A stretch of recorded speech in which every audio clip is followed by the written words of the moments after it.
meningkatkan kesadaran pengguna produk geosintetik untuk memilih produk dan solusi yang tepat atas masalah proyek yang dihadapi.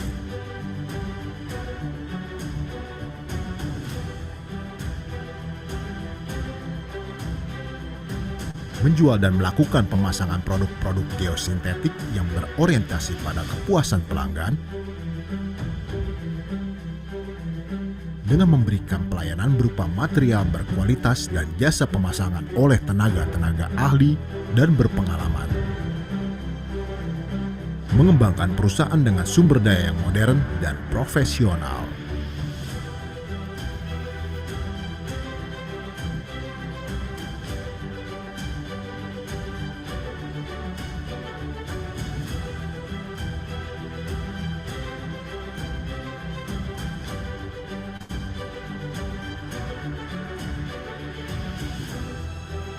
Memberikan penghargaan kepada karyawan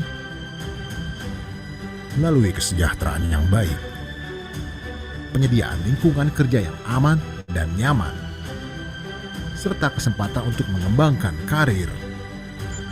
Produk-produk PT Multibangun Rekatama Patria. Produk Tensar System terdiri dari geogrid Tri-X, terbuat dari bahan polipropilin berkualitas yang berfungsi sebagai stabilitas tanah dasar, khususnya pada tanah lunak.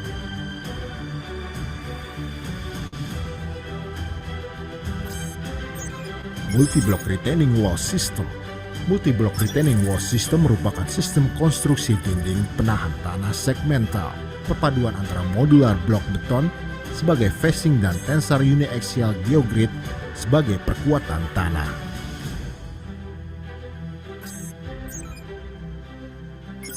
Geomembran. Geomembran terbuat dari polimer plastik yang bersifat kedap terhadap cairan.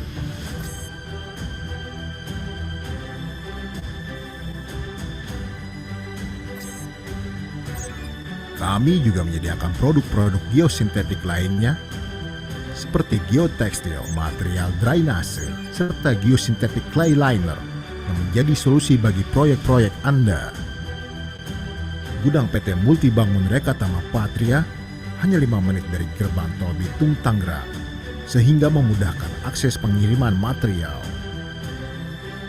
Gudang PT Multibangun Rekatama Patria terletak di kawasan pergudangan pengembangan kawasan terpadu 2, Bitung, Tangerang.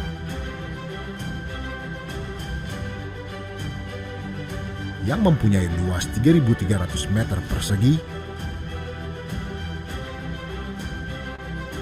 yang dapat menampung material geosintetik dengan pengaturan dan penyusunan material yang tertata rapi.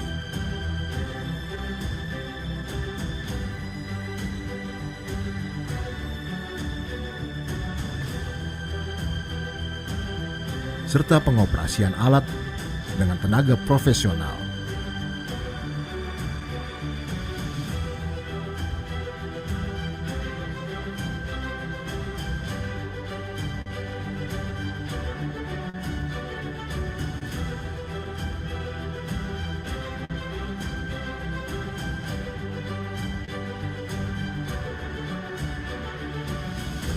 Kami pastikan material geosintetik tetap terjaga kualitasnya hingga sampai di lokasi proyek.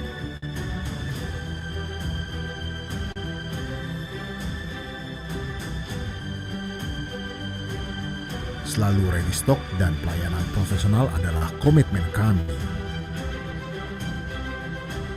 Dengan pengalaman dan pelayanan yang teruji, maka jangan ragu untuk menghubungi kami.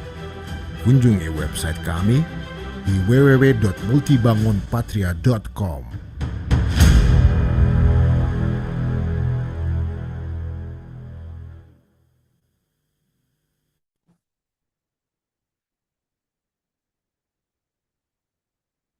Selamat pagi, Bapak, Ibu, dan rekan-rekan Sobat Multibangun dimanapun berada. Senang rasanya saya Rifa dapat hadir kembali bersama Anda di webinar kali ini. To everyone streaming from outside Indonesia, we welcome you to this webinar. For your information, this webinar will be conducted in Bahasa Indonesia, but the presentation and Q&A session will be in English.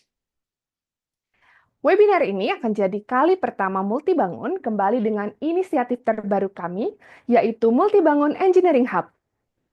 Apa sih Multibangun Engineering Hub? Berikut informasinya.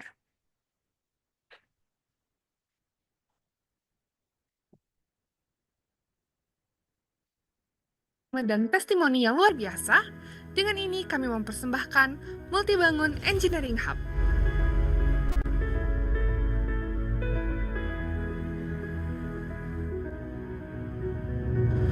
Multibangun Engineering Hub adalah sebuah program terbaru dari PT Multibangun Rekata Patria yang berfokus pada pengembangan pengetahuan dan inovasi di bidang geosintetik. Program ini menyediakan berbagai kesempatan edukasi dan jaringan untuk meningkatkan pemahaman serta keterampilan para mahasiswa dan profesional melalui berbagai aktivitas, antara lain webinar yang terbuka untuk umum dengan topik seputar geosintetik dan aplikasinya yang relevan dalam industri.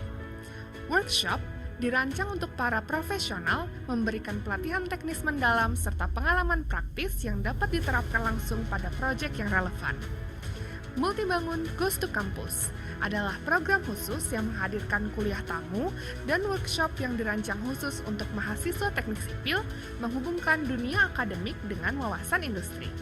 Dengan menghadirkan sesi yang diisi oleh para ahli, studi kasus nyata, serta diskusi interaktif, Multibangun Engineering Hub bertujuan untuk meningkatkan pengetahuan dan pemahaman industri mengenai aplikasi geosintetik yang lebih luas, mendorong inovasi dalam pengembangan konstruksi dan infrastruktur yang lebih efisien dan berkelanjutan, serta membangun koneksi yang lebih kuat antara mahasiswa dan profesional melalui kesempatan jaringan serta pengalaman belajar secara langsung.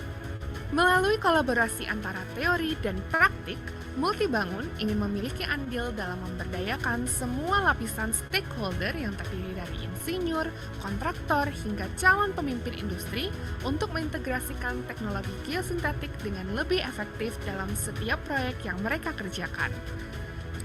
Jangan lewatkan setiap event yang Multibangun Engineering Hub adakan dan bersama menciptakan solusi rekayasa yang lebih cerdas, berkelanjutan, dan inovatif.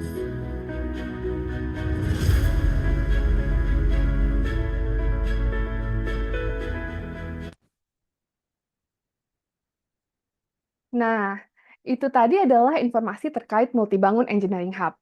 Untuk Bapak Ibu dosen yang mungkin ikut hadir secara online pagi ini, kami sampaikan bahwa Multibangun terbuka untuk kolaborasi dengan universitas maupun organisasi atau himpunan mahasiswa dalam mengadakan Multibangun Goes to Campus yang terdiri dari kuliah tamu dan mini workshop aplikasi Tensar Plus yang dirancang khusus untuk mahasiswa. Jika kampus ataupun organisasi Bapak Ibu berkenan untuk join, silakan hubungi saya dengan kunjungi link tr.ii/mrpwebinar atau QR code yang ada di layar Zoom Anda dan klik kontak person untuk langsung terhubung dengan saya melalui WhatsApp.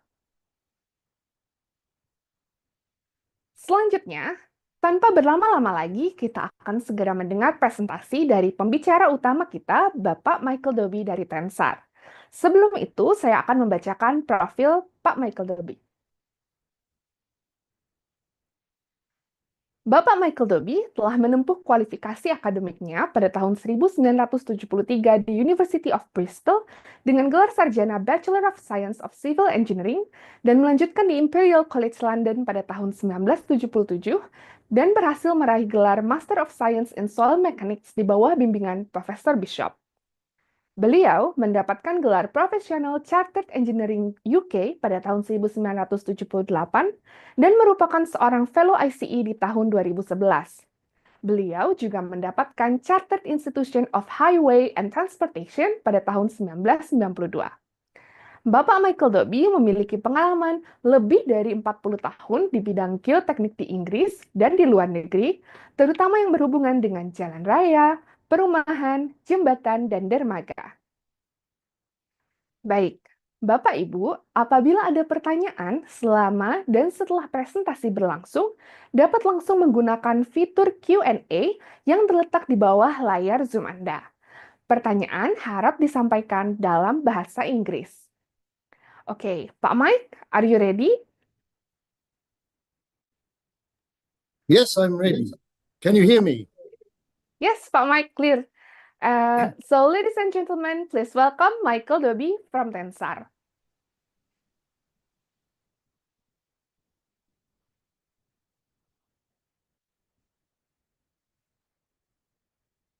Okay, Rifa, thank you very much for your very nice introduction. I think I must just share my screen and we'll include some sound.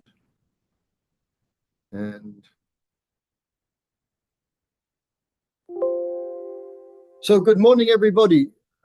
First of all, thank you very much for joining us this morning. This is a Multibangun webinar, and it's the first in a new series of webinars to be organized in this year of 2025. I'd like to thank you again for attending. I'd also like to thank very much my colleagues at PT Multibangun for organizing this event. I think you'll agree that the presentation is done in an extremely professional way, and we look forward to your participation in these events as well in the future. So today, let me get on with today's presentation. The title I put here is rather similar to a previous title I used a few years ago, but it's a bit different. It's 7 things you should remember about reinforced soil. So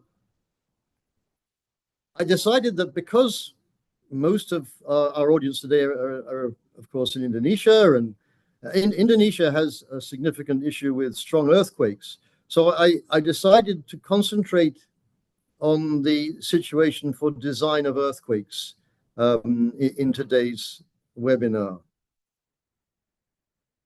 So as I go through these slides, wherever there's a reference to the Indonesian standard 8460, which is to do with geotechnical engineering, that's mentioned in a blue area with white text. So you'll see that from time to time in the slides. In fact, here is just a summary of the main sections of that standard which are relevant to geotechnical engineering and to earthquake design. And I will come back to 1 or 2 of the details as we go through these slides. So the 7 points I'd like to talk about are going to cover things like material properties, also method of analysis, provision of safety, and also performance. And I just want to, okay. And then you will see also in some of the slides, I'm going to illustrate these points using computer programs. There are 2 of them I use. One is called Tensar Soil, one called Tensar Slope. These are both programs that have been developed over many years by Tensar International, and they will help us to understand some of the points I'd like to make today. So the first title, let me just move this out of the way a bit. Okay, so this is an important point. Point number 1, reinforced soil structures are ductile. Now, I think most engineers will understand what that means, but it's a particularly important aspect of their features when it comes to surviving strong shaking. And to demonstrate that, I'm going to use a case that has been used many times before in these sorts of events, but I think it remains a valuable piece of information. It's what's called a shaking table test. This one carried out in the US, in San Diego, University of California. And there are several published papers about it. And what we can see in the picture there, that building is a 2-story building. That's the control house. And the white area in front is the actual shaking table itself.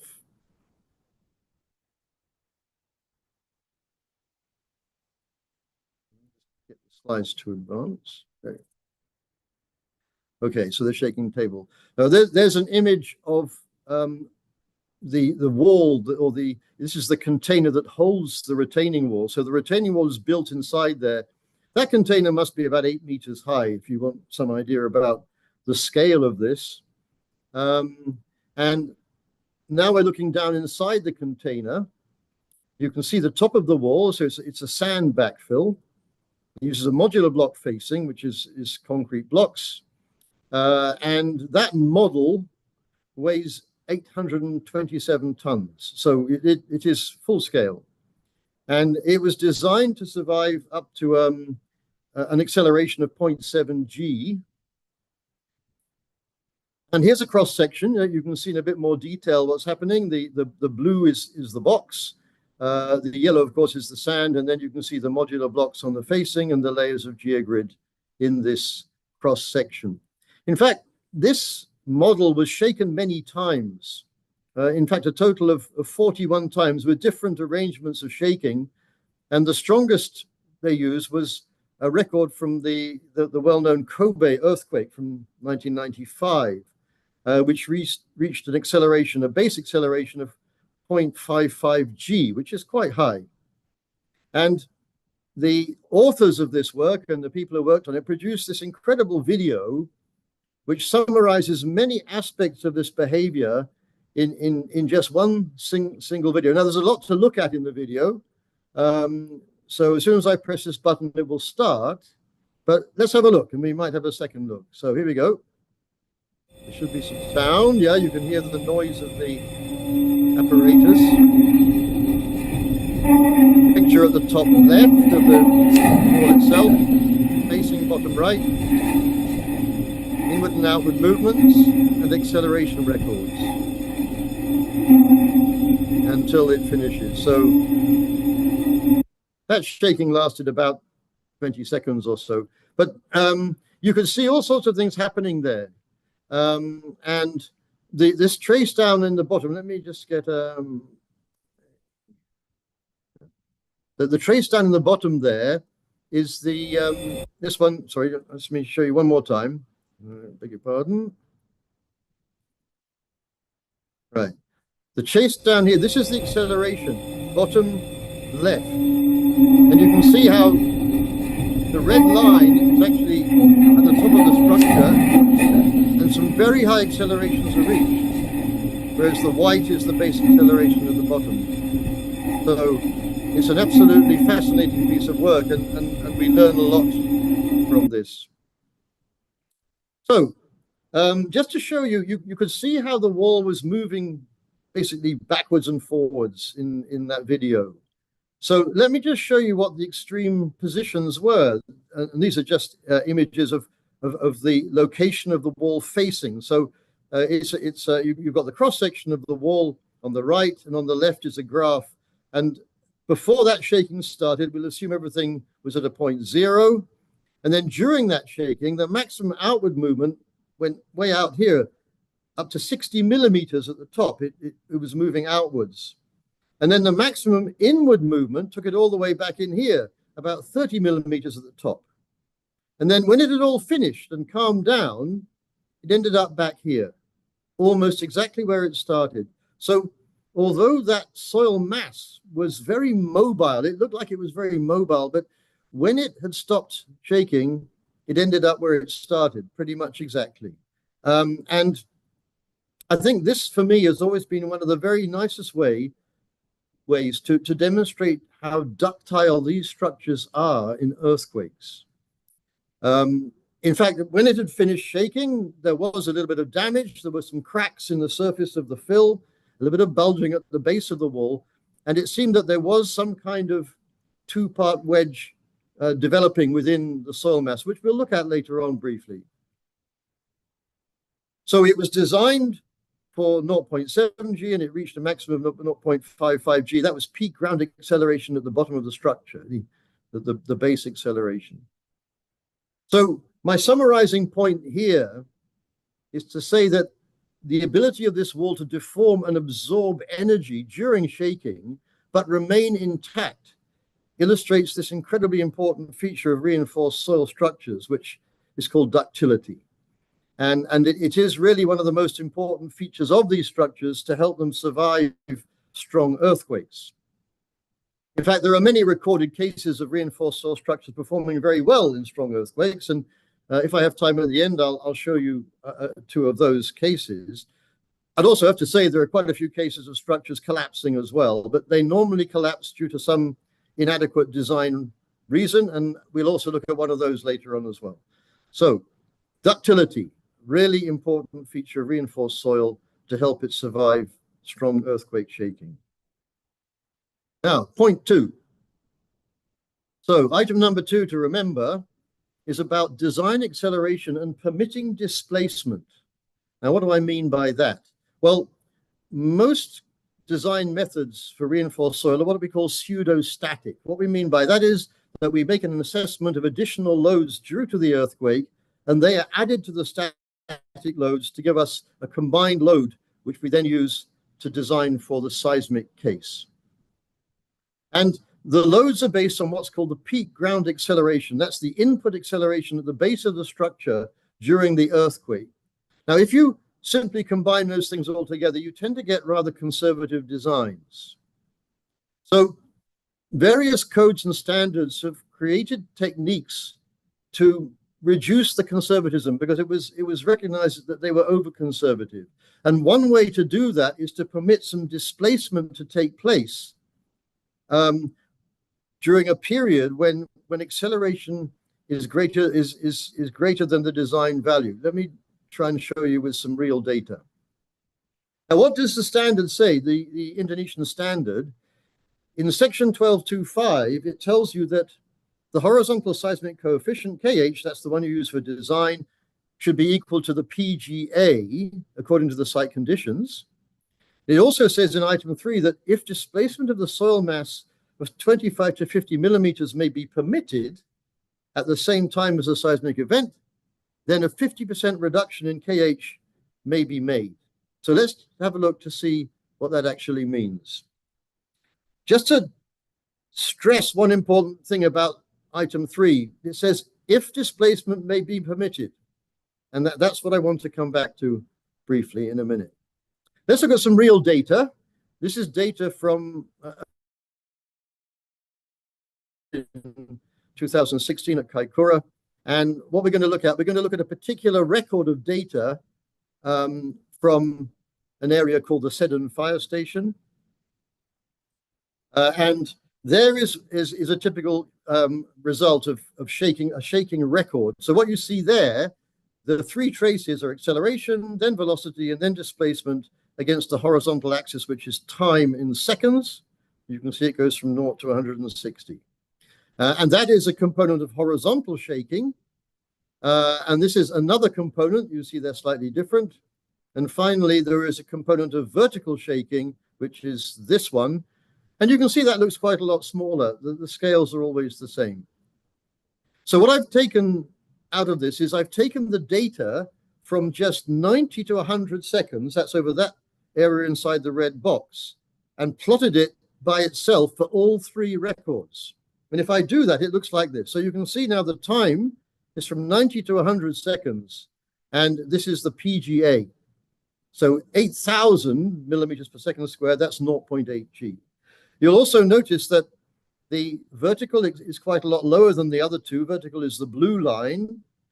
And I've also identified there 3 peak values. And if we just look at one record, the one with the highest peak, you can see there that the maximum the peak ground acceleration was approaching 0.8 G. It's that value there. So you say, well, that's my PGA. Therefore, if I'm going to reduce it and use half of that value for my design, then I'll use that value, which is slightly less than 0.4 G. And what I then will have to take into account is that during the short periods of time when the real acceleration exceeds this design value, there could be some small displacement. And that can be assessed. Today, I'm not going to discuss how you assess it, but it can be assessed as part of your design. So is that okay to do? Well, if you have a mechanism like this one, where we have sliding across the base of a structure, then it is acceptable for there to be some small displacement on that particular sliding surface. So in that particular case, using half of the PGA would be okay. But what about this internal mechanism? So if you had an internal mechanism like that, and you allow that one to move a bit, let's say 50, 60, 70 millimeters, almost certainly the geogrid would rupture. Most of it would. And if that happened, it would fail. So for this kind of what we call internal mechanism, then we need to use the full PGA. Now, this is an important distinction, which is not always explained very well in codes of practice, but it is an important thing to realize. So what I'm saying is then, if we go back to this record, then for external mechanisms where geogrid is not intersected, we can use half of the PGA, but for internal mechanisms which go through the reinforcement, we should use the full PGA. Now, you won't often come across this particular feature of acceleration when you allow for displacement to take place. And that's not often recognized in codes of practice. But the wording in the Indonesian standard does say quite clearly if displacement of the soil mass may be permitted. And in the case of internal stability, it should not be permitted. So the code actually does help you if you realize the implication of it. So we won't permit the reduction of the displacement to take place for these internal mechanisms. Now, I want to move on to point 3 now, and cover two aspects of material properties which are relevant to this discussion that I've just been making. The first one's about the fill. So here's an important question. If I allow displacement to take place on those surfaces, which you can see there, which is being permitted now by the design method, what's the appropriate soil strength to be using for your design? This is a really important question. Now, most codes of practice do not provide any specific advice about this, but there was, or still is, in fact, a very excellent document published in New Zealand many years ago, RRU Bulletin 84. You can see it was published in 1990, 35 years ago, and published by Wood and Elms, and often this document is referred to as Wood and Elms. And what was rather important is that in a section of this code, section 354, it actually covers this particular issue, referring to the critical acceleration, which is the point where permanent movements will be initiated. And it says that we should be using soil strength, which is a maintainable resistance at large strains, which means it will be very difficult to use the peak strength. And that's essentially what this implies, that if you're going to take into account displacement within your structure, then using the peak strength would not be a good idea, and it would be much better to use what we call FICE, the strength at constant volume. When it comes to, for example, Eurocode does tell you to use an appropriate value of phi in terms of the limit state being analyzed, which is also telling you to do the same thing, really. So what does it actually mean? Well, if you have a shear box test, which you have here. So there's a typical shear box result where the upper graph is the shear stress versus horizontal movement in the shear box, and the lower graph is the vertical movement. And you can see how this is a sand, and it dilates as you shear it, which is very good, of course. But then you can see that the shear stress drops down to lower values. So at high deformations or high displacements. So if I now plot a graph of the shear stress against the normal stress, as we normally do to interpret this information, we can determine two lines.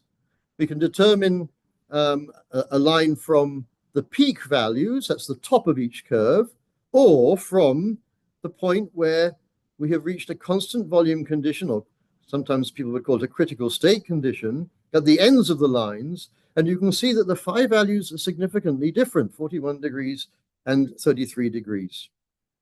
So the point being made here is that if you're going to allow for displacement to take place, then really you should be using an appropriate phi value. And the recommendation here would be to use phi CV. And please be aware that that's not the same as phi residual. It's a terminology that sometimes gets confused. Phi residual is mainly related to clays after a very long distance of shearing, and they reach a very low shear strength. It's a different thing. So phi CV would be the right definition to use. Now, when it comes to the reinforcement properties, we can also take advantage of the benefits of polymer reinforcement during this very short shaking that takes place when the earthquake happens. And we're going to take advantage of its short-term tensile strength. Now, here's a graph which shows what's called an isochronous graph that shows the load strain behavior of a geogrid at 120 years. Now, we determine that relationship from doing what's called creep testing, which today I will mention it briefly in a minute, but not in any detail. And so this relationship would be suitable for 120 years. So that's the load strain relationship we use for a design when we're looking at long-term behavior, typically 120 years. Now, if I superimpose on this graph a typical result from a tensile test, now a tensile test takes about 30 seconds to complete. So the dark black line there is a typical, the tensile behavior of the same geogrid when you've tested it very quickly. And so what we're saying is that we have a reserve of strength inside the polymer geogrid, which we can use to resist the very short-term earthquake loads. And this is one of the very nice benefits of polymer reinforcement, that we do have this kind of reserve of resistance that we can take into account. So although you saw earlier, we're going to require higher accelerations for internal stability analysis, we're also going to have a higher strength to resist it just for the duration of the earthquake. One of the very nice results of polymer geogrids. Now, how can we justify that? It's something I'm telling this to you. Well, one way we can justify it is to go into our creep laboratories. And here's a creep laboratory, is a laboratory where we hang on a piece of geogrid for a very long time with a weight on the bottom, and we measure its strain behavior. Now, what we can do occasionally is take down a sample that hasn't failed, and then we can go and check its tensile strength. And if we do that, we get the rather interesting result that there is almost no change in strength in terms of its tensile strength. So the graph you see there in the vertical axis is the retained tensile strength. So when you have 100%, then there's no loss in strength. And the horizontal axis is the strain reached during the creep test. So this demonstrates very nicely. There are four tests down there which were close to rupture, but all the other samples, they retain their full strength even though they've been under load for a very long time. So that's one way we can justify that approach to design with polymer geogrids. Point number 4 is about the safety factor jump. Now you might, what am I talking about, a safety factor jump? Well, it's something that is a result of the procedure I've just described. Now, what are the typical target safety factors that we use for reinforced soil for stability analysis? Well, for stability analysis, then the SNI recommends greater than 1.3 for static design and greater than 1.1 for seismic design. There are also some general recommendations for slope stability analysis without reinforcement, which would be different numbers, but that's what's recommended for reinforced soil structures. Now, if we apply these design rules, which I've just mentioned, so for mechanisms which do not intersect reinforcement, we use the half of the PGA. Those are the external mechanisms. And for any mechanism that does intersect reinforcement, we're going to use the full PGA. So this results in a jump. And I'll show you what I mean now. So imagine that you are analyzing a slope. The light gray color is a slope, and you've got 3 layers of geogrid. And the green shapes are the available resistance, which is coming either from tensile resistance or pull-out. So in this particular circle, you can see that all 3 geogrids are intersected. So we're going to use KH equals the full AH in our design. And if I move over here a bit, we still intersect all 3 geogrids. So I'm still going to use KH equals AH in our design. And even a circle moving right over here just touches the end of the geogrid, and we're still going to use KH equals AH in our design. But when that circle moves a tiny bit further, like that, and we have no resistance from it, things change a lot. And now in our design, we're going to use KH equals 0.5 of AH. And that will result in a significant increase in the safety factor. So it'll jump. Now, I thought it would be nice to see this with a real live case. So let's look at a real design and see what this actually means. And I've chosen for this a very nice structure. It's a large reinforced soil tiered structure. And it's about 27 meters high. And I just want to show you the cross section and one particular result of the issue I've just mentioned using this real structure, which you can see has been built. There's the cross section. You can see the 3 tiers very clearly. So this is a stability program called Tensar Slope. And so what I'm going to do then, I'm going to do a circular analysis because just to demonstrate this point. So I put a circle here. And when I do that, I can see that there is a safety factor. The safety factor is down. Oh, we are. Safety factor is 1.37. Grids, the moment from the grids is 0 because this circle is not quite touching. So at that point there, the circle doesn't quite touch the geogrid. Difficult to see it in that image, but it isn't. And the way I can be sure about that is that the moment from the grids, the geogrids, is 0. And the safety factor, as I mentioned, 1.37. Right, so that is therefore without any geogrid resistance, so we're using half of the PGA.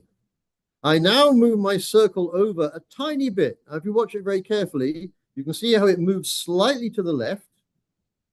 And if I now look at the numbers, you can see I now have an M grids of about 3,900, and my safety factor dropped down to 1.132, almost an identical circle. And that dramatic change has happened because of the change in the acceleration value being used in your analysis. So an important thing to be aware of, sometimes people see this and they think there's something wrong with their analysis. There's nothing wrong with it. It's an inevitable result of the assumptions we're making in this particular case. And there, in this particular program, we give information about all these values. You can see up the top there how the internal acceleration 0.45 g and the external one is 0.225, which is half of it. So those were the parameters being used in that particular calculation. Let's move on. Another important point to be aware of, vertical acceleration, yes or no? Do we use it? In fact, the SNI says no. If we go back to that section 12.2.5, item 1, you can see it says vertical acceleration coefficient KV equals 0. Now, actually, that advice is the same as in the AASHTO documentation, except AASHTO does give it a sort of covering statement that if vertical acceleration is likely to be of importance, then you should investigate it.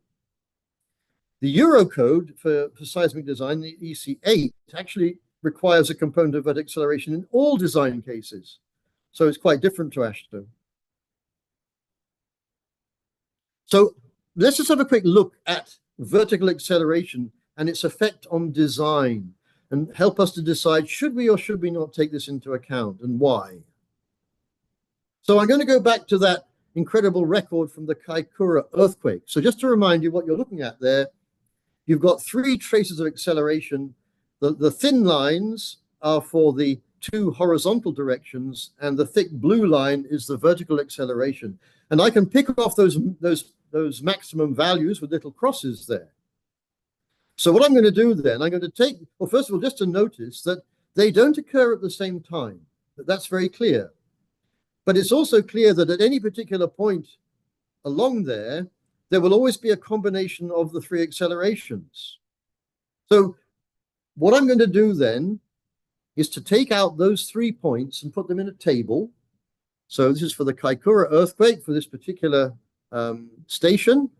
And there they are, the three values that come from those 3 points. And they are the maximum values. But what I can also do by looking very carefully at those traces, I can identify the vertical accelerations which correspond to the maximum horizontal accelerations. And there they are. They're quite a lot smaller, but you can see those values there in the table. Now, I'm not expecting to read all of this, but there are a total of 11 records I looked at. It's quite time consuming because you have to look very carefully along the records to find these values. But lots of numbers there don't really make an easy picture. So I've plotted this on a graph, of course, where the horizontal axis is the peak horizontal acceleration, and the vertical axis is the vertical acceleration at the same time as peak horizontal. And perhaps the simplest conclusion from this is that it's scattered. It can be almost anything. In fact, you can see a line there for 1 when the two are equal, and there's even one point above it, which means that the vertical acceleration was actually greater than the peak horizontal in that particular record. So my conclusion from this is, yes, vertical acceleration is important. You can't be sure whether or not it's going to be there, so you should think about it and maybe take it into account. And maybe that's why Eurocode 8 has actually come to the right conclusion about that. So to look at this in a little bit of detail, I've gone back to the shaking table test wall, the one from the University of California in San Diego.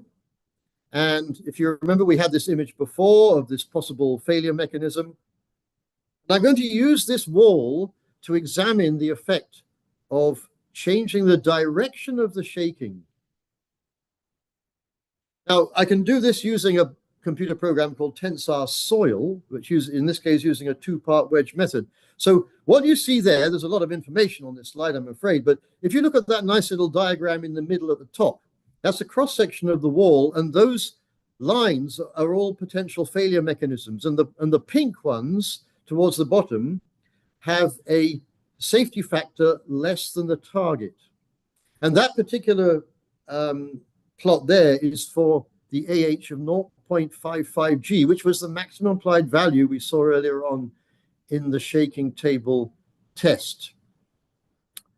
Right, so we can use this then because this program allows you to use both horizontal and vertical acceleration. So we can change AH and AV to give us a combination which is the same value in an inclined direction. Let me show you what I mean. So this is not, let's go and have a look at our cross section again. So we're going to analyze this wall using that computer program, and I'm going to do it for 4 different values of phi dash from 30 degrees, which is up to 42 degrees. And we're going to look at the effect of the direction of KH. So in my analysis just now, KH was taken as purely horizontal, and it was 0.55 G. But we can also look at the direction, say, with an upward direction.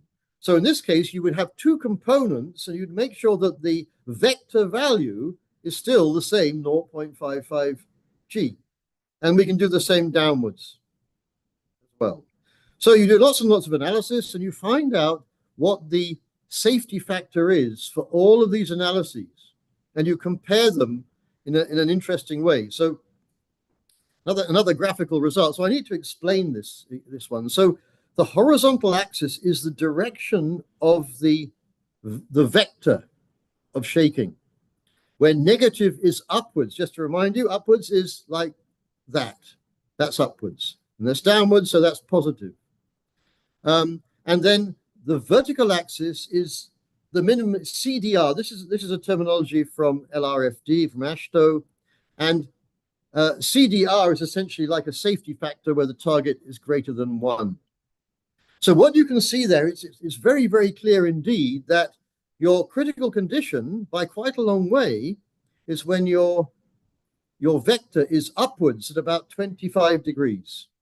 So that would be the critical situation for that particular analysis. This is for a phi of 42 degrees, but when I look at the other phi values, I find that this issue is becoming less and less of a clear difference, if you like.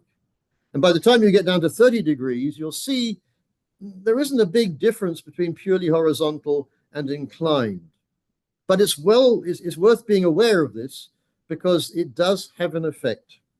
My recommendation is you would be wise to look at a variety of different directions of shaking, especially when you're concerned about walls within the epicentral area of earthquakes, where the dominant acceleration tends to be vertical.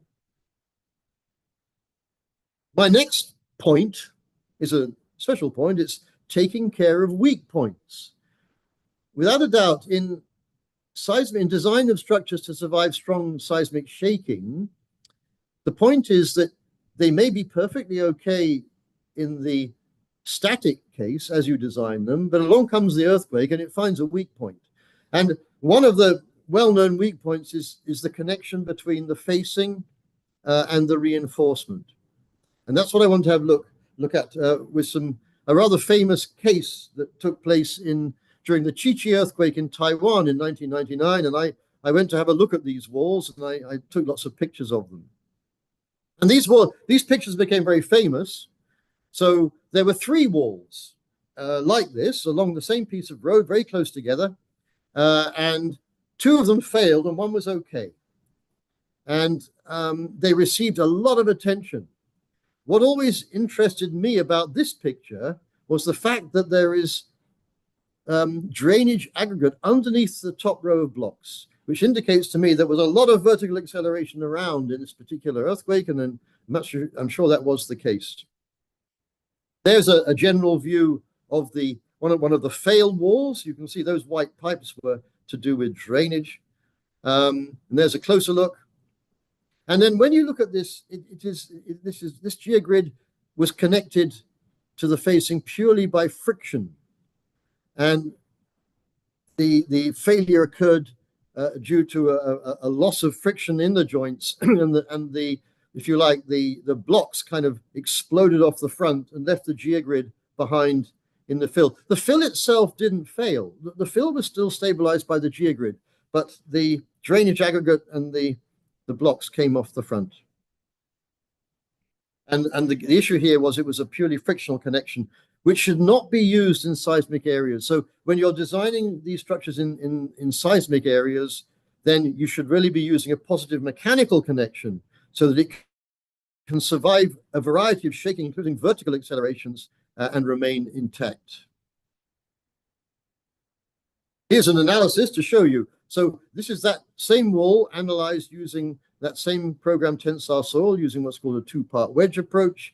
And those were the accelerations given in various bits of research documentation. You can see AH of 0.44 G and AV of 0.19, a fairly critical combination, if you remember my previous relationship. And if in this program, if you click on a piece of geogrid, you see the available resistance along the geogrid. And at the left and right ends, well, at the left end, you have a small connection strength coming from friction. And in this case, for the static design, this was all right. It was perfectly okay in the static case. But when the earthquake comes along, what happens is that you lose a lot of that connection strength because of vertical acceleration particularly. And you can see now, this is with vertical down, and we see failure wedges appearing, the red color of failure wedges, and with vertical up, you get even more of them. And you can see the reason for this is that at that diagram at the left-hand end, you've lost all of your resistance in the connection. That was the background to that failure. I published a couple of papers, if anyone's interested, to give a bit more detail to the background of those procedures, available if you are interested. Point number 7, this is apparently the last one. This is interesting. I don't know how many of you are familiar with the AASHTO LRFD British Design Specification, which is one of the principal references for design of reinforced soil structures for earthquake loading. But in section 11542, and this is referring to all forms of retaining structure, it states that a seismic design shall not be required if the PGA is 0.4 G or less. I have to say, when I first saw this, because this was a new edition relatively recently, when I first saw that, I was surprised because I felt 0.4 G is quite high.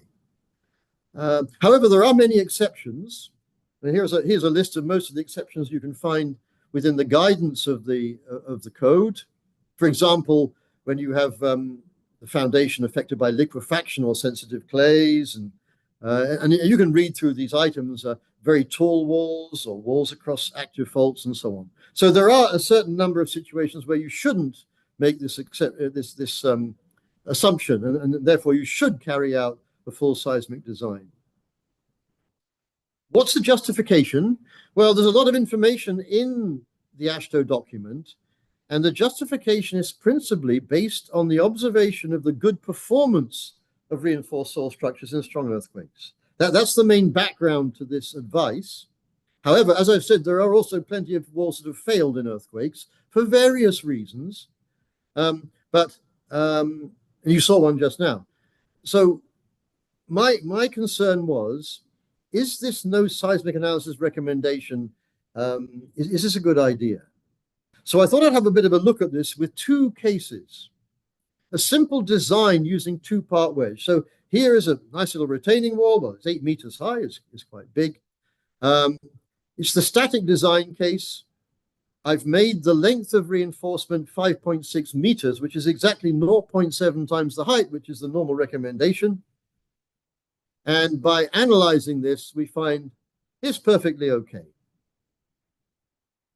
And we can also check the internal stability. So let's now go into the earthquake input and switch from static to seismic. So I'm now going to activate, you can see in the middle of that window that's just opened there, I'm going to activate a horizontal ground acceleration, that's the PGA of 0.2 G.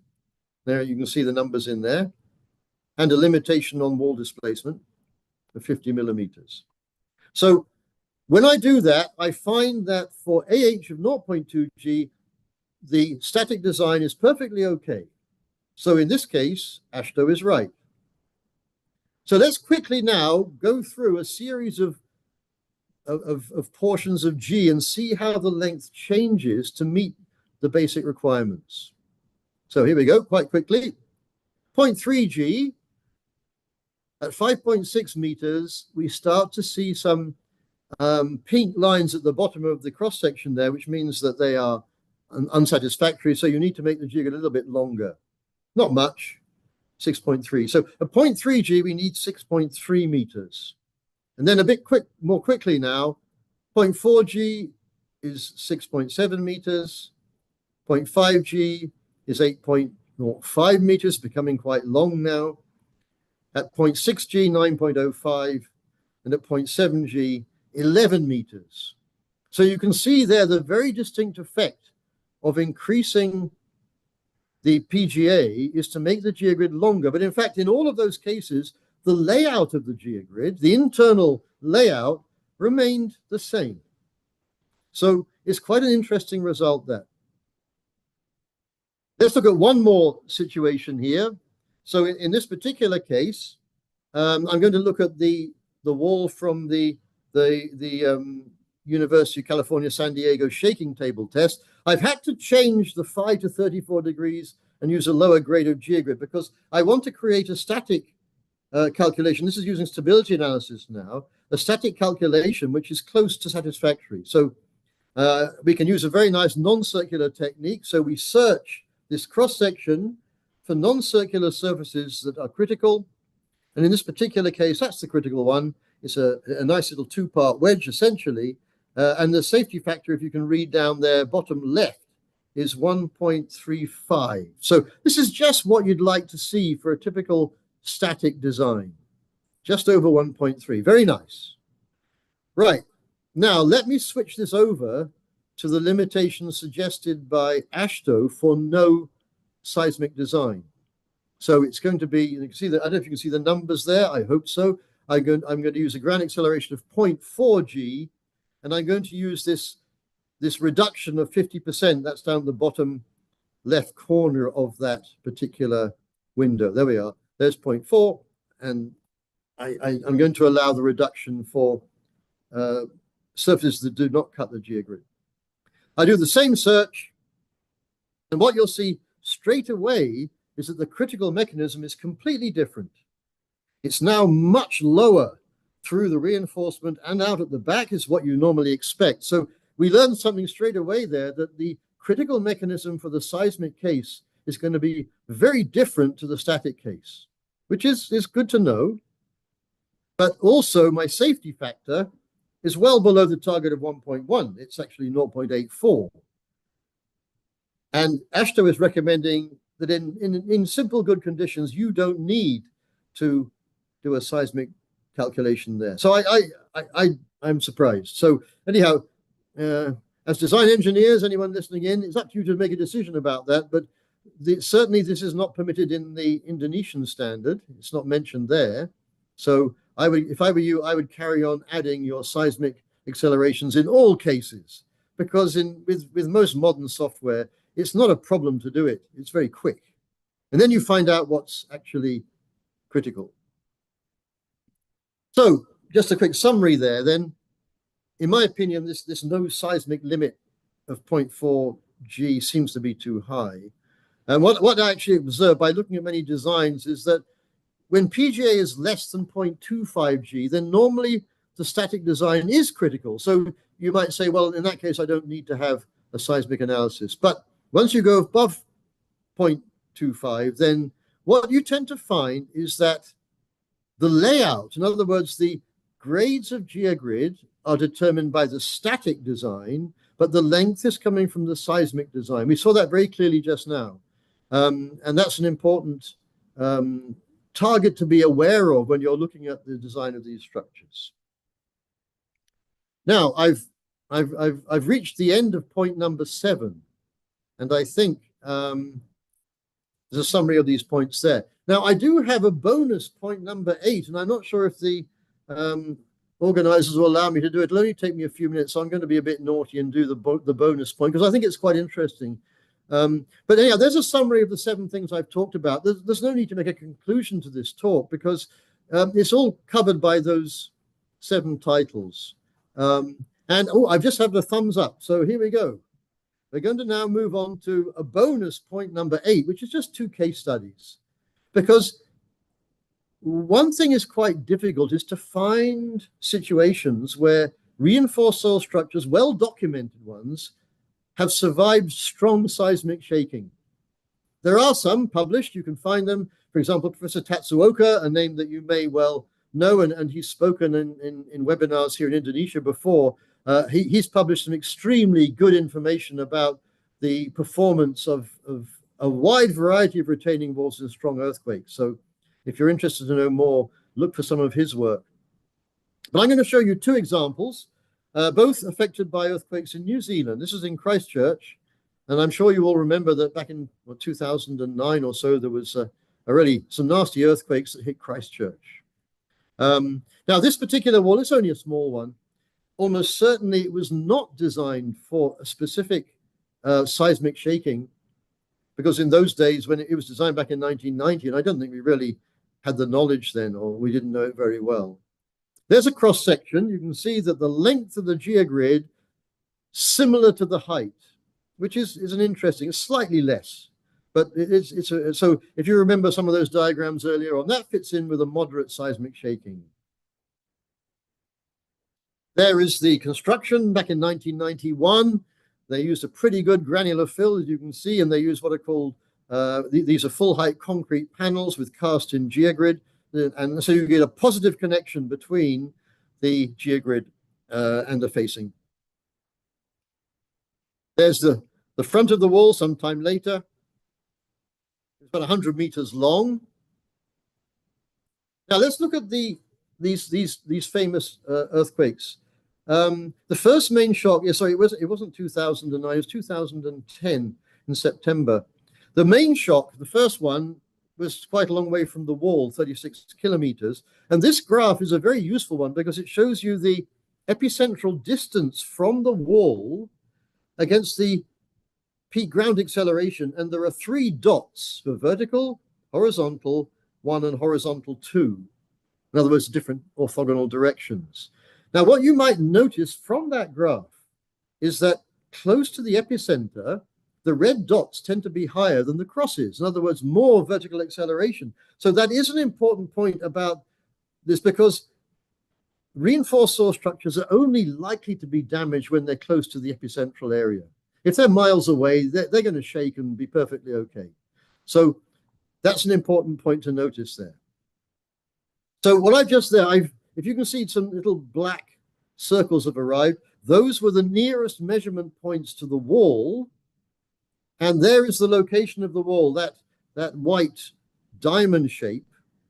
So it seems that during this earthquake, the wall was shaken by around about 0.2 G, both horizontal and vertical, which is not too much.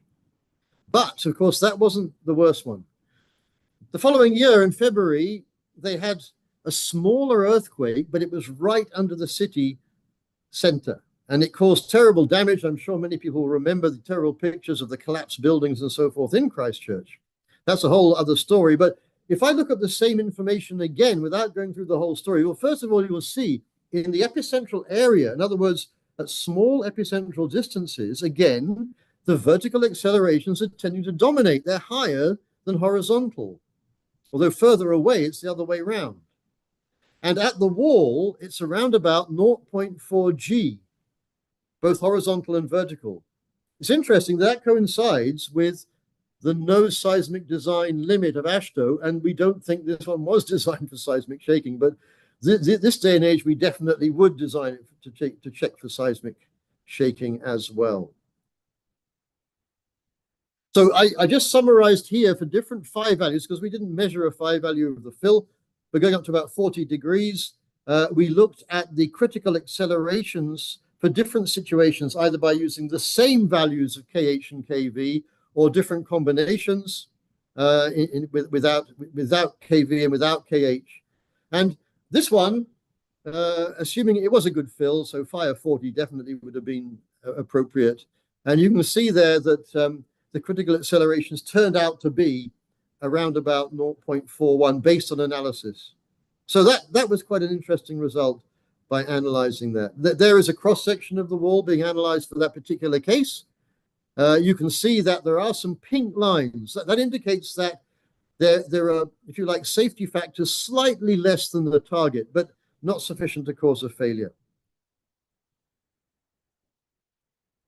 And the other, sorry, just a few pictures then. This is after the earthquake.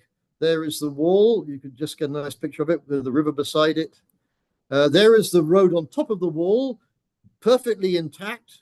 There was no sign of any cracking or damage in the area of the reinforced soil mass. That's looking the other direction.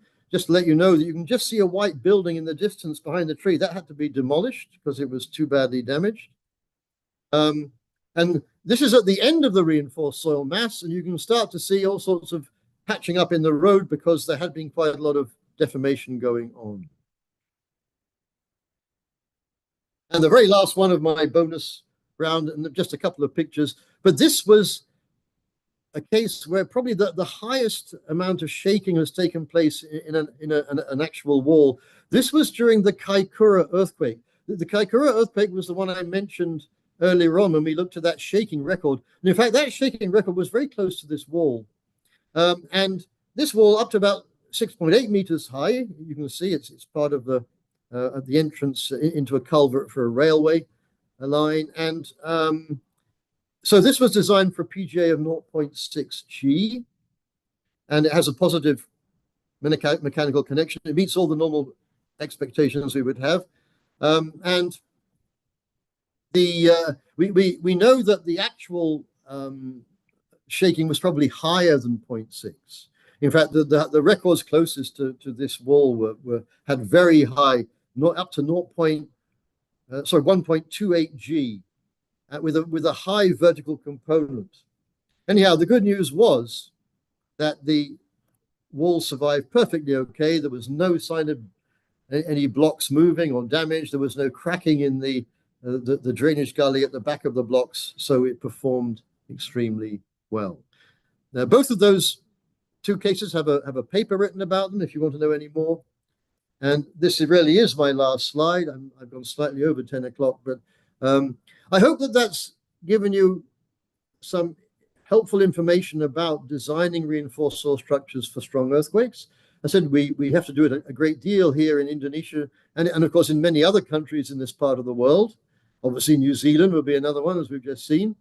And I think some of these points that I made are not actually that well known or possibly followed or possibly understood. I don't know. Things like vertical acceleration, the permitting displacement business. These are all to me are an important part of understanding what's going on when you carry out a design for strong seismic shaking. Anyhow, I'll bring my presentation to an end. Thank you all for listening to that. I think there will be a chance for some Q&A in a few minutes' time, but I'm going to hand over to Pat Crisandi in the meantime, and I think he's going to talk to you about something. So thank you very much. Okay, thank you very much, Pak Mike, for your excellent presentation. Your insight will help us to understand more about the design requirement for reinforced soil structure. And it will make our structure safer and also the stronger structure retaining walls as well. Baik, Bapak Ibu sekalian, para peserta webinar, jika ada pertanyaan silahkan Pak bisa dituliskan di kolom Q&A session. Sepertinya sudah mulai banyak nih yang bertanya. Sebelum menuju ke sana, saya akan share terkait produk dari Multibangun Rekatama Patria.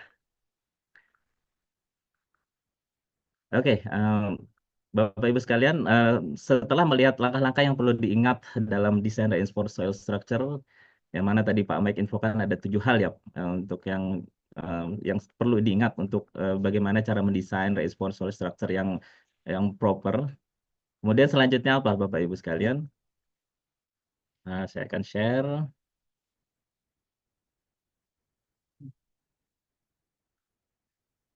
Oke, selanjutnya kemana Bapak Ibu atau rekan-rekan sekalian akan berkonsultasikan mengenai proyek yang saat ini sedang dikerjakan? Jangan kemana-mana Bapak Ibu. Nah, kami siap untuk membantu dari desain, konsultasi desain awal, kemudian pada saat konstruksi dilakukan, dan juga kami akan memprovide juga supervisi yang berpengalaman seperti itu. Perkenalkan, nama saya Krisandi Saptianto. Saya di sini sebagai Design and Project Manager. Dan tidak hanya saya, dan juga tim akan Bapak dan Ibu dapat berkonsultasi dengan kami mengenai permasalahan proyek reinforced structure dan juga khususnya di bidang geosintetik. Jadi misalnya Bapak Ibu ada kasus di luar dari reinforced structure, misalnya ada geomembran dan tekstil, kami bisa untuk memprovide hal tersebut. Multibangun adalah sole distributor dari Tensar produk, di mana produk-produk Tensar International mempunyai pengalaman yang bertahun-tahun di industri geosintetik ini. Pada kesempatan hari ini, saya akan men-share beberapa tipe struktur dari reinforced soil structure. Yang pertama yaitu multi-block retaining wall system. Yang kedua shear escape retaining wall system dan wrap-around system. Tapi sebelum kita masuk ke tipe-tipe reinforced soil tersebut, mari kita samakan terlebih dahulu nih Bapak Ibu sekalian. Dari ketiga struktur tersebut, apa sih yang sama dari ketiga struktur tersebut? Yang pertama adalah tentu untuk reinforced soil structure harus memiliki perkuatan, yaitu menggunakan geogrid uniaksial, Bapak Ibu. Kemudian yang kedua, timbunan. Proses penimbunan, prosesnya prosesnya ialah menggelar per layer by layer. Kemudian selanjutnya adanya pemadatan per layer tersebut. Dan setelah adanya compaction, tentunya harus dilakukan pengetesan dari layer tersebut. Kemudian apalagi yang perlu diperhatikan dari ketiga tipe struktur tersebut, yaitu material timbunan. Material timbunan apa saja yang bisa digunakan dari reinforced soil? Yang pertama adalah jenis material granular, seperti sirtu. Selain itu juga bisa menggunakan tanah merah dan limestone. Tapi dengan catatan, tadi Pak Mike sudah infokan bahwa fill material juga harus mempunyai spesifikasi yang proper untuk bisa membangun retainable reinforced soil structure dengan baik. Kemudian kita masuk yang pertama, reinforced soil structure menggunakan multi-block retainable system, yaitu di mana ini adalah sistem dinding penahan tanah yang menggunakan tensar uniaxial geogrid, serta menggunakan modular blok beton sebagai sebagai facing dengan kuat tekanan sekitar 250 minimal yang dihubungkan dengan konektor, di mana sudut pembentuk ini akan tegak hampir 90 derajat, yaitu tepatnya di 86 derajat. Kemudian multiblok ini bisa diaplikasikan di mana saja. Gambar yang saya tampilkan tidak terbatas dengan ini, yaitu ada railway, kemudian ada di area perumahan, jalan tol atau area bandara. Dan ini hanya sebagian saja Pak. Mungkin dari Bapak Ibu sekalian ada proyek di area resort misalkan, atau di area yang remote area tapi membutuhkan dinding penahan seperti concrete block seperti ini, itu juga bisa. Itu. Kedua, menggunakan Sierrascape system, di mana Sierrascape system ini menggunakan welded wire foam atau di depannya menggunakan besi galvanized. Dan ini memiliki dua tipe juga, Bapak Ibu. Yang pertama, tipe dengan ditumbuhin rumput di depannya. Jadi menggunakan biaxial geogrid, kemudian ada geotextile-nya atau VMAX dari Tensar juga. Itu untuk mengisi rumput-rumput sebagai media tanam. Kemudian yang kedua, di depannya itu menggunakan batu split atau ini mirip seperti bronjong ya, tapi dengan perkuatan geogrid uniaxial tentunya. Dari struktur ini bisa sekitar sudutnya itu 75 sampai 86 derajat, nah, cukup tegak ya Bapak Ibu sekalian. Nah, jika kita lihat dari fotonya seperti ini, jadi ini menggunakan foto yang sebelah kiri ini yang seperti bronjong Bapak Ibu, menggunakan batu split sebagai mukanya, dan sebelah kanan ini digunakan media tanam. Aplikasinya di mana saja? Ya, untuk Sierrascape ini di area tambang sangat cocok Bapak Ibu karena mudahnya mobilisasi dan kawat galvanisnya dan geogridnya itu semua di packing dengan rapi dan itu bisa dimobilisasi dengan mudah, dan dengan kondisi tegaknya dinding juga menjadi salah satu nilai tambah ya menggunakan sistem dari Sierrascape ini. Dan ini juga bisa digunakan di area jalan raya atau mungkin ada di area-area industri juga bisa, atau area yang landscaping area dengan menggunakan Sierrascape ini dengan tegak 75 sampai 86 derajat seperti itu. Kemudian tipe struktur yang ketiga menggunakan wrap-on system, di mana ini menggunakan soil bag sebagai pembentuk muka. Jadi soil bag ini atau karung yang diisi dengan tanah ini ditumpuk dan kemudian dipadatkan. Dengan sistem seperti ini sudut yang dihasilkan itu maksimal di 75 derajat. Jadi mungkin wrap-on ini bisa tumbuh di facingnya. Jadi sebelum dilakukan penutupan dari wrap dari geogrid uniaxialnya bisa bisa ditanami rumput dulu, rumput kebalan seperti itu. Nah, aplikasi dari wrap-on tentunya bisa digunakan dari berbagai macam kondisi, khususnya di bidang landscaping ya. Bahkan yang pernah kami kerjakan itu tidak hanya di landscaping Bapak Ibu, jadi di area industri juga bisa, dan sebagian dinding penahan sebagai jalur kereta api bahkan. Gitu. Dan dari ketiga struktur di atas, mungkin Bapak Ibu merasa bahwa pengawasan dari pemasangan ini sangat diperlukan untuk memastikan bahwa pemasangan dilakukan dengan benar dan tepat dan sesuai dengan standarnya. Kami telah memiliki supervisi yang berpengalaman, jadi jangan khawatir. Kami siap mengarahkan, memantau dari awal pembangunan, bahkan dari sebelum pembangunan terjadi, sampai konstruksi selesai dan sesuai dengan standar. Seperti itu. Jadi jangan lupa hubungi kami Bapak Ibu. Di website kami ada banyak detail-detailnya, kemudian ada kontaknya, bisa kontak ke kami untuk informasi yang lebih lanjut. Seperti itu. Oke Pak Mike, mungkin sudah siap untuk menjawab pertanyaan Pak Mike?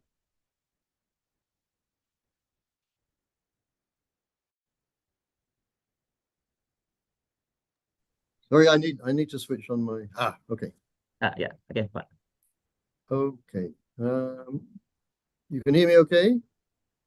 Right, so we have quite a lot of questions. I'd have to say that we have questions from Pak Vicky Junianto from Yogyakarta, many questions.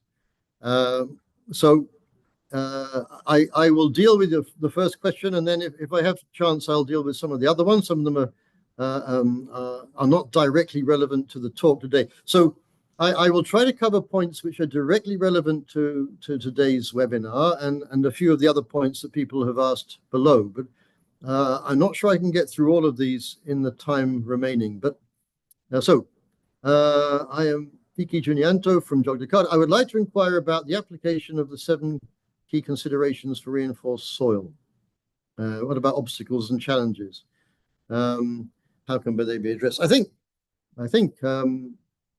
I think the aim of presenting those 7 items was to encourage you to study and think about these issues, to read about them, to find out the implication when you carry out design. So, I mean, everything I mentioned today, I feel is important in design of reinforced soil structures, especially for seismic conditions, without a doubt. And some of those points, as I mentioned earlier, are not that well known or understood. So I hope these points will help you when you look at a design. So if it's of interest to you, or if it's something you do in your work to design reinforced soil structures, and here in Indonesia it will definitely be for earthquake loading almost most of the time, then those points will help. I urge you to study the very good publications and the codes of practice, and make sure you're aware of everything behind it. So we then have from Annie Sattel. This is a good question. How does the modular block facing contribute to the performance of a reinforced soil structure? Good. Well, if it's a well-constructed modular block facing, then the main purpose, of course, is to protect the front of the structure from erosion. We don't want the fill to drop out of the front when it rains and so on. So really the main aim of a facing is to stabilize just locally the front. Actually, also with modular block walls, when we do designs, we take into account the weight of the blocks in our calculations. So that does help in things like sliding calculations and so on, because you've got that weight of the concrete blocks that helps to resist. But of course, at the same time, the weight of the blocks also has to be resisted by the foundation. So that has a slightly negative effect, but we do take it into account in our calculations. Why is ductility an important characteristic? And yeah, that was the first point, wasn't it?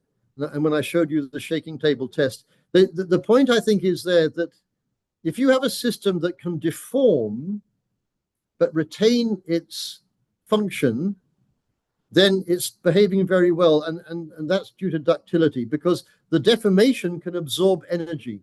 So for example, if you have something that cannot deform very much, but the earthquake tries to make it deform a lot, then it will break. And reinforced soil structures are very good at resisting that. So their ductility is a really vital part of their ability to survive. It's certainly the case that many reinforced soil structures have survived strong earthquakes without any official proper seismic design. We know that, and that's almost certainly due to their ductility. Ductility is not something you can really put into a calculation, but it's something that we know that they have. If they're well designed, good detailing, good connections with the facing and so on, then these all contribute to the ductility. Andy Ramdani, the design of reinforced soil selection for geosynthetic materials is crucial. How can we determine? Yes, it's absolutely true. Of course, the main way we select reinforcement is to provide the resistance that we require, both for the seismic and the static design cases, and those resistances are determined by carrying out testing. The short-term test is quick and simple. The long-term test is what's called a creep test. But it's not just those tests that are important. We also have to be concerned about durability. Today, I didn't mention durability specifically because it wasn't a direct topic related to seismic behavior, although it's also important. But durability of the polymer geogrids is absolutely vital In other words, to make sure that they can perform and function up to the ends of their design lives. And unfortunately, in a way, the testing to check durability is not so straightforward. There are all sorts of special tests to look at things like oxidation, hydrolysis, and so on, which can affect polymer geogrids. And again, it's something that needs to be studied carefully. Then, if I could just go quickly, so we now have from Ainul Bisri, why is short-term reinforcement strength considered in seismic design? How can it be justified? And what's the typical significance of creep tests in evaluating reinforcement for the seismic case?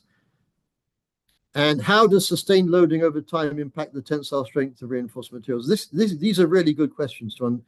I think when it comes to the short-term strength, I hope I was able to show you that if a geogrid has been, if you like, in a structure for a long time, carrying a load, performing as it should, and you suddenly apply a much higher load for a short length of time, then it's able to carry that short duration of much higher loading, which is essentially the earthquake.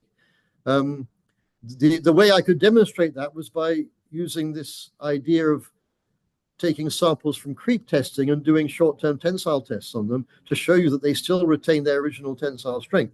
So I'm satisfied that that's well covered.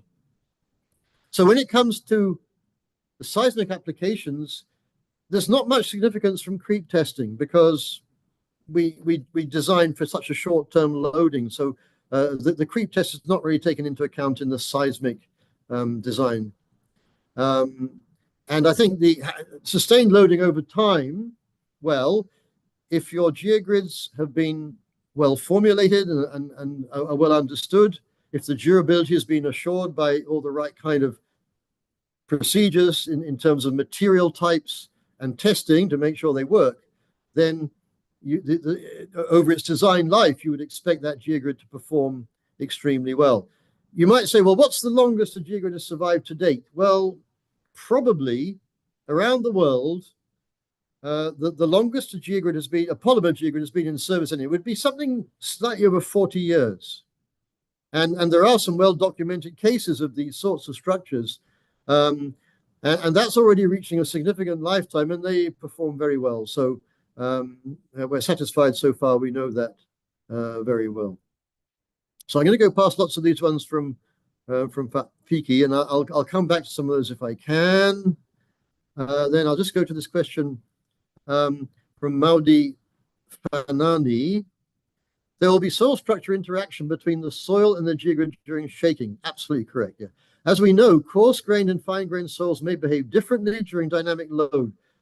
Hence, will this create a different soil structure interaction too? The presented figure showing high strength during an earthquake, what type of soil is it specifically referring to? Right. The cases I showed you today principally were using granular fills. Let me just think if they all were. Probably they were. However, I'd have to say also here in Indonesia, we make a great deal of use of fine fills, particularly Tanah Merah. Tanah Merah being a clay fill derived from the weathering of volcanic material that has particularly good properties. I think their mode of interaction is not hugely different. The good thing about geogrids, especially with polymer geogrids, is that because of the nature of the apertures and the ribs and interact extremely well with a wide range of soil types. So, for example, to pull out a geogrid from a sand fill and from a clay fill, equally difficult. So not a huge difference in terms of that interaction between fill and geogrid. But of course, when we design, we take into account interaction by what are called interaction factors in terms of both sliding and pull-out. And generally for fine-grained soils, we would use lower interaction factors for sliding and pull-out. So yes, we would take that into account normally, which would include the seismic case. So we now have from Rafi Rizki Ramadhani. In my country, cases that soil is being settled down in a year, will that be treated in design of soil reinforcement? Well, this is about settlement. Not really relevant to today's presentation, but I'll just say that, of course, if the foundations or the fill settles, then the structures will settle. One good thing about reinforced soil structures is, in general, they are quite good at tolerating settlements of their foundation or their support. And there are many cases where that has taken place. So I think it's not too difficult. Farhan Qasim, what role do reinforced materials play in enhancing walls' resistance to earthquake-induced forces? Why do we need using a Tensar product and others? Well, you can consider all sorts of products. Tensar is the brand name that my company happens to develop and manufacture. There are many other geogrids that could be used, but I think the important thing is to make sure that they have all the relevant backup and test data and so on, so that you get a satisfactory design. And I think the rest of your question, I hope, was answered really by the content of the presentation. But you can see how by incorporating or combining a geogrid, which is a tensile element, with a soil fill, which is a material that operates well in compression, they combine together to give essentially what you might call a stabilized composite mass. And that stabilized composite mass is very good then at resisting the shaking effects of earthquakes, including, and go back to that first wall. Just remember that, how that fill was moving around when it was shaken like a kind of jelly, but it came back to where it started at the end. Quite amazing result. I think this has just about reached my time, and I don't know if the organizers would like me to cover one or two more of these questions. They're all from Fiki Junianto, the rest of the questions, and lots of them are very similar. And I think, to be honest, quite a few of these have been covered. So let me just take a couple here if I've got time. Is that okay, Rifa? I'll just look at a couple of these questions. So, what are the design issues in installing reinforced soil that you are not sure about? You mean anybody's not sure about? Well, there are always some uncertainties. We have uncertainties about almost everything. We have uncertainties about the actual soil types being used, the quality of the installation compaction, the loadings being applied, the dimensions we allowed for in our designs. And of course, in reinforced soil design, as in any similar geotechnical design, we use safety factors or partial factors to take into account these various uncertainties and issues. But please just think of one thing, everybody, that we do not use safety factors to take into account poor workmanship and things that we can actually control, or poor materials, which we know are poor materials. That's not the purpose of a safety factor. The safety factor there is to guard against unknown things, things that we cannot determine early on in the procedures. And so one more question from Fiki. Are there any regulations and integration in the installation of reinforced soil? Yep, there are regulations. There are codes of practice and standards. Indonesia does have its own. It's the one I mentioned, the SNI 8460 2017. That has good advice. I'd like to think that one day it might be updated. A lot of it is based on American practice, which also is good advice. So, yeah, I think please become familiar with those sorts of documents because they're really important. I think probably most of these questions I can come back to later, but I think I should bring that to an end. So, Rifa, is that okay? Yes, Pak. Okay. Pak Mike. Well, Okay. well, thank everybody for their questions, and I will now bring this to a close. Thank you. Baik, Pak Mike, terima kasih sekali lagi atas waktu, paparan, dan jawaban yang diberikan. Juga terima kasih kepada Bapak Ibu yang masih ada sampai saat ini dan juga telah berpartisipasi dengan memberikan pertanyaan-pertanyaan kepada Bapak Michael Dobie. Nah, bagaimana paparan dari Pak Mike Dobie tadi? Boleh dong Bapak Ibu dijawab melalui poll yang baru saja muncul di layar Zoom Anda. Semoga apa yang disampaikan dapat berguna dan juga menjadi wawasan tambahan untuk Bapak Ibu sekalian. Baik, sudah diisi pollnya. Bapak Ibu, jangan dulu kemana-mana karena setelah ini kita masih ada kuis berhadiah total Rp750.000 dalam bentuk e-money. Nah, Bapak Ibu sekalian, kuis ini bisa diikuti siapa saja, tetapi hanya yang tinggal di Indonesia yang eligible untuk mendapatkan hadiah ini. So, everybody can join this quiz, but only those who live inside Indonesia are eligible to win the prize. Kuis berhadiah ini nantinya akan dipandu oleh Mbak Astri. Nah, sebelum kita beralih ke Mbak Astri, kita lihat dulu hasil pollnya. Apa sudah di-share oleh tim operator? Kita end dulu pollnya. Oke. Baik, Bapak Ibu, terima kasih banyak atas kesediaannya untuk mengisi polling. Selanjutnya, tanpa berlama-lama lagi nih, sebelum kita tutup acara, kita masih memiliki kuis yang akan dipandu oleh rekan saya, Mbak Astri. Kepada Mbak Astri, dipersilahkan.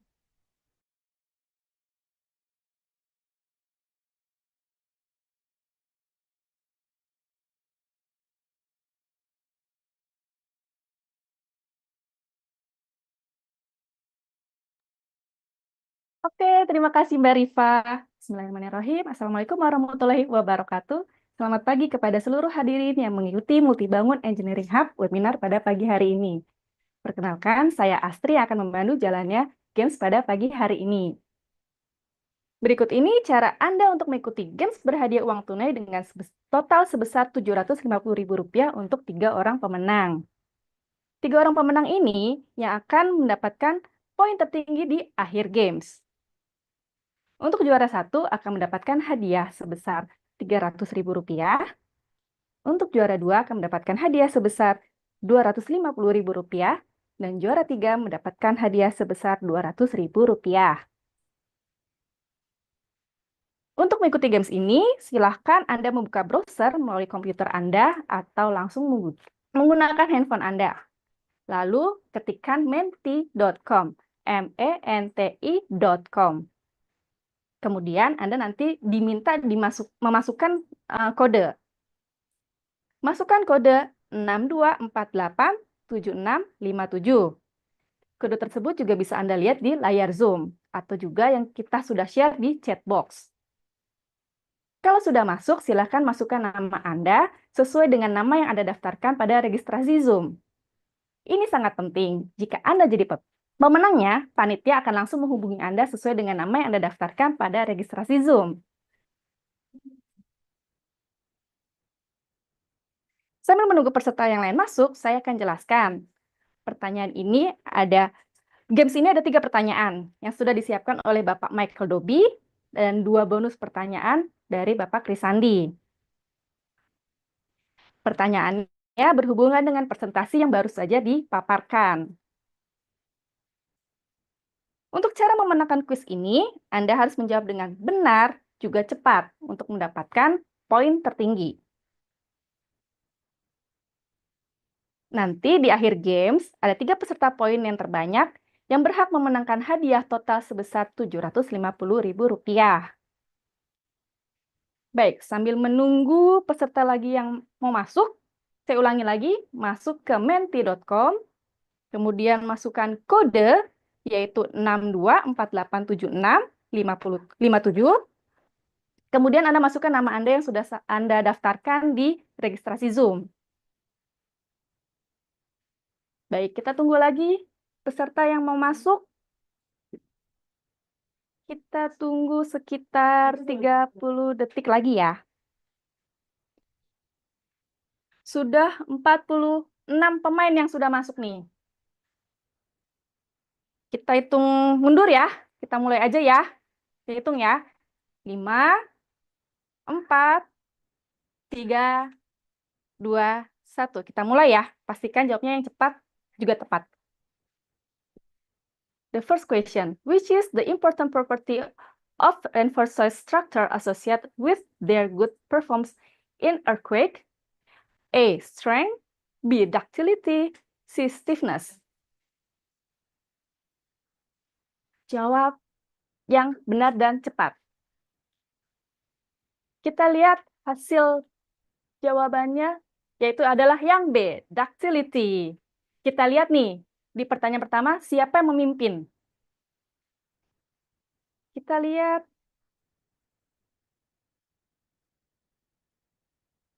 Oke, untuk pertanyaan pertama, yang jawab benar dan cepat itu adalah Pak Abdul Zakaria.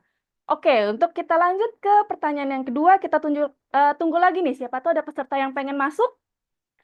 Masuk lagi ke menti.com, kemudian masukkan kode 62487657, terus masukkan namanya. Kita hitung lagi ya. 5, 4, 3, 2, 1. Oke, second question.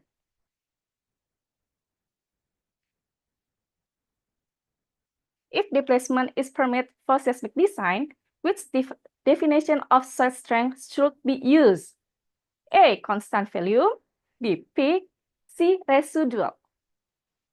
Yang mana kira-kira yang benar jawabannya?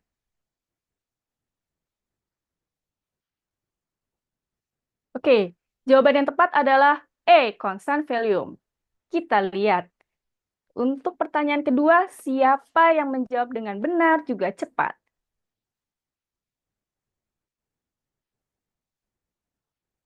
Oke, untuk pertanyaan kedua dipimpin oleh dengan Bapak atau Ibu Moga ya.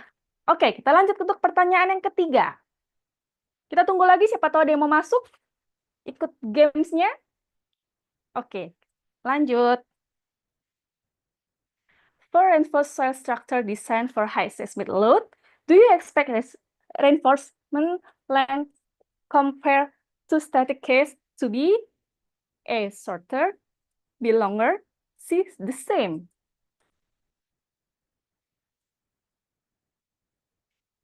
Kita jawabannya yang benar adalah B. Longer. Kita lihat untuk pertanyaan ketiga, siapa yang memimpin?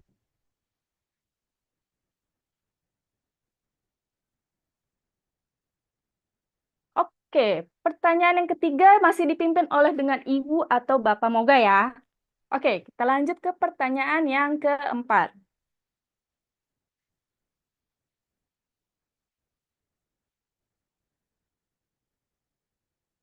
The programs are included in Multibangun Engineering Hub Initiative, exit, A. Workshop, B. Webinar, C. Bootcamp. Kira-kira yang mana nih jawabannya yang benar nih?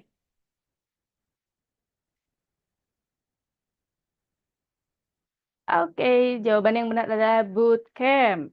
Kira-kira siapa nih yang menjawab dengan benar dan cepat?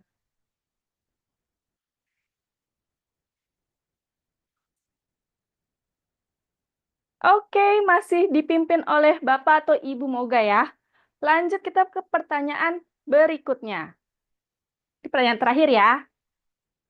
Harus bisa nih jawabnya nih. If you want to build a nearly vertical retaining wall that looks like it's made of modular concrete blocks, what system should you use? A. Sierrascape system, B. Multi-block retaining wall system, C. Wraparound system. Kira-kira yang mana nih?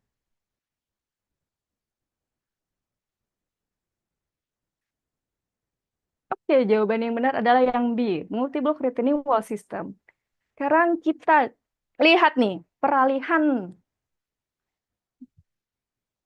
Kira-kira siapa pemenangnya?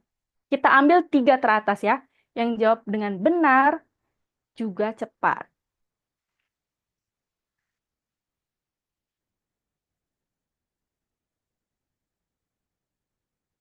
Oke, dimenangi oleh Bapak Moga, juara pertama, juara kedua dengan Ibu Melisa, dan yang juara ketiganya Bapak Erson. Oh, sorry, yang kedua Bapak Zakaria, yang ketiga Melisa, sorry. Oke, untuk pemenang boleh nanti menghubungi tim kami ya. Oke, Cukup sekian dari saya ucapkan sekali lagi selamat untuk para pemenang. Dari saya undur pamit. Terima kasih. Wassalamualaikum warahmatullahi wabarakatuh.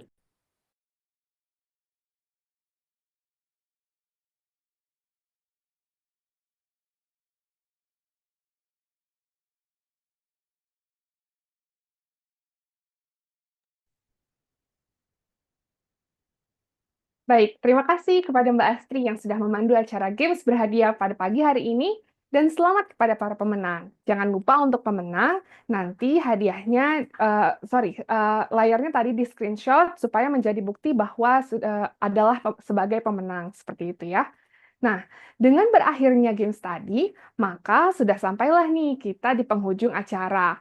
Untuk kemudian informasi mengenai sertifikat dapat diakses melalui link tr.ii/mrpwebinar yang juga tertera pada kolom chat atau yang tertera pada layar Anda. Nah, kami mohon maaf nih Bapak Ibu bahwa nanti di link tree-nya ini belum ada, tapi setelah Bapak Ibu leave webinar ini, nanti akan langsung di-direct ke survei yang akan setelah disubmit memberikan e-sertifikat Bapak Ibu. Jika Anda memiliki pertanyaan atau terdapat kesalahan pada nama sertifikat Anda, silahkan hubungi saya melalui WhatsApp di 0811 127 1414. Untuk informasi lebih lanjut terkait PT Multibangun Rekatama Patria dan acara-acara kami selanjutnya, silahkan ikuti media sosial kami. Follow kami di Instagram di @multibangun.id dan juga subscribe channel YouTube kami, Multibangun Rekatama Patria. Akhir kata, kami mengucapkan terima kasih kepada seluruh peserta, pembicara, dan panitia yang terlibat dalam acara ini. Kami juga memohon maaf jika terdapat kesalahan dan perbuatan selama acara berlangsung.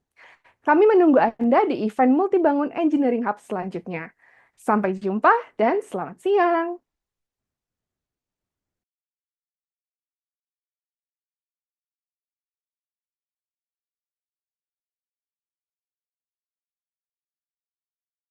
Ini kami mempersembahkan Multibangun Engineering Hub.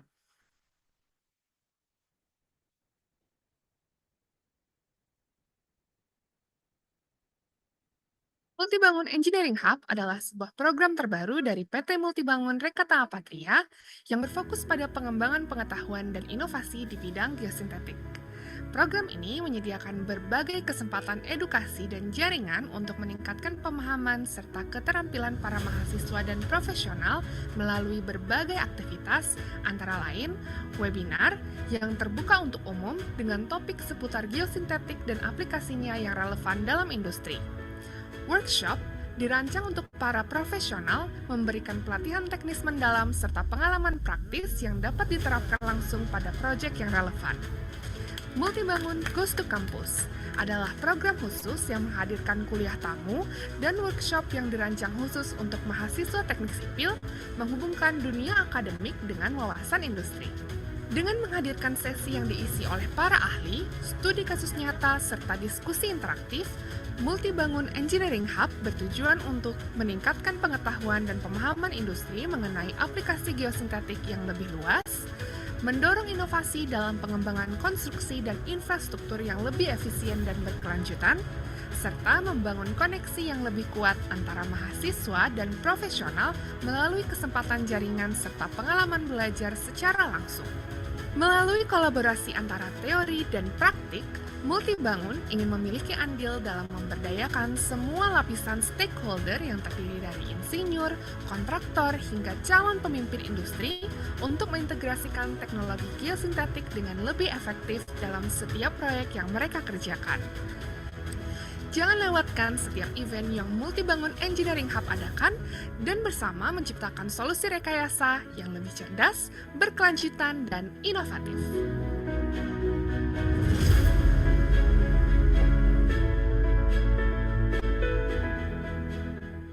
Setelah sukses mengadakan workshop dan webinar pada beberapa tahun sebelumnya dengan antusiasme dan testimoni yang luar biasa, dengan ini kami mempersembahkan Multibangun Engineering Hub.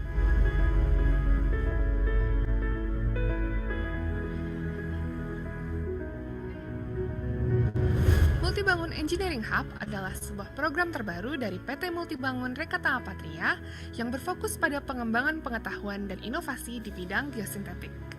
Program ini menyediakan berbagai kesempatan edukasi dan jaringan untuk meningkatkan pemahaman serta keterampilan para mahasiswa dan profesional melalui berbagai aktivitas, antara lain webinar yang terbuka untuk umum dengan topik seputar geosintetik dan aplikasinya yang relevan dalam industri. Workshop dirancang untuk para profesional memberikan pelatihan teknis mendalam serta pengalaman praktis yang dapat diterapkan langsung pada proyek yang relevan. Multibangun Goes to Campus adalah program khusus yang menghadirkan kuliah tamu dan workshop yang dirancang khusus untuk mahasiswa teknik sipil menghubungkan dunia akademik dengan wawasan industri.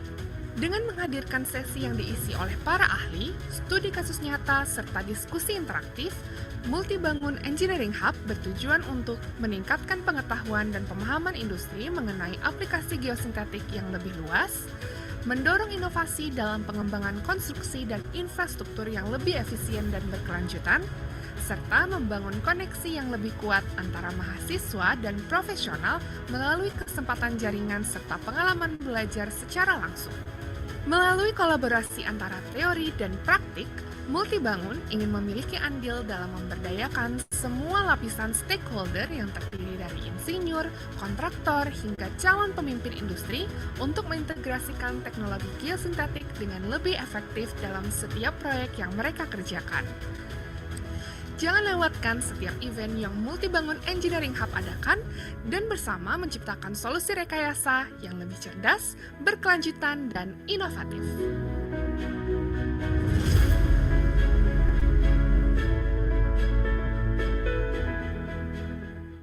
Setelah sukses mengadakan workshop dan webinar pada beberapa tahun sebelumnya dengan antusiasme dan testimoni yang luar biasa, dengan ini kami mempersembahkan Multibangun Engineering Hub.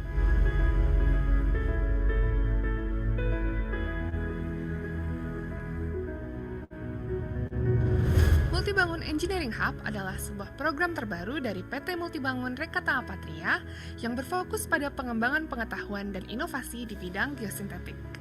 Program ini menyediakan berbagai kesempatan edukasi dan jaringan untuk meningkatkan pemahaman serta keterampilan para mahasiswa dan profesional melalui berbagai aktivitas, antara lain webinar yang terbuka untuk umum dengan topik seputar geosintetik dan aplikasinya yang relevan dalam industri. Workshop dirancang untuk para profesional memberikan pelatihan teknis mendalam serta pengalaman praktis yang dapat diterapkan langsung pada proyek yang relevan. Multibangun Goes to Campus adalah program khusus yang menghadirkan kuliah tamu dan workshop yang dirancang khusus untuk mahasiswa teknik sipil menghubungkan dunia akademik dengan wawasan industri.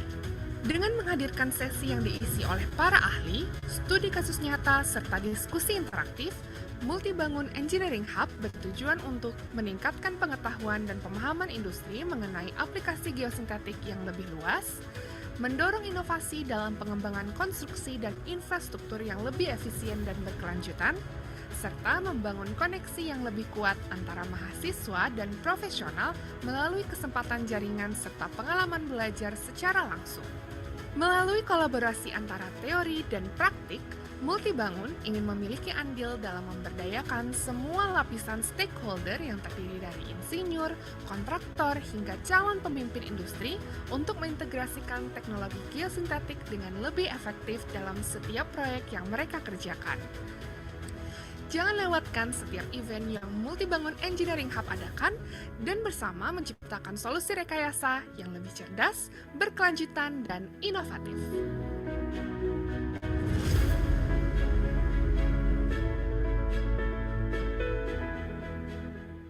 Setelah sukses mengadakan workshop dan webinar pada beberapa tahun sebelumnya dengan antusiasme dan testimoni yang luar biasa,